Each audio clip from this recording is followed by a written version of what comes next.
Hello guys, good morning. For today's breakfast guys is bread with tuna. As you can see, bread with tuna and olive. And we use juice, this one, pomegranate juice.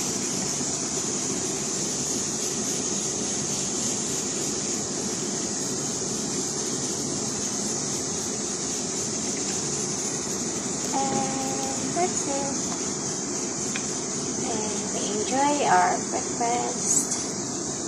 Thank you for watching guys, and don't forget to subscribe IDPH Vlogs and like and comment and share, and don't forget to hit the notification so that if I have new uploaded you can see.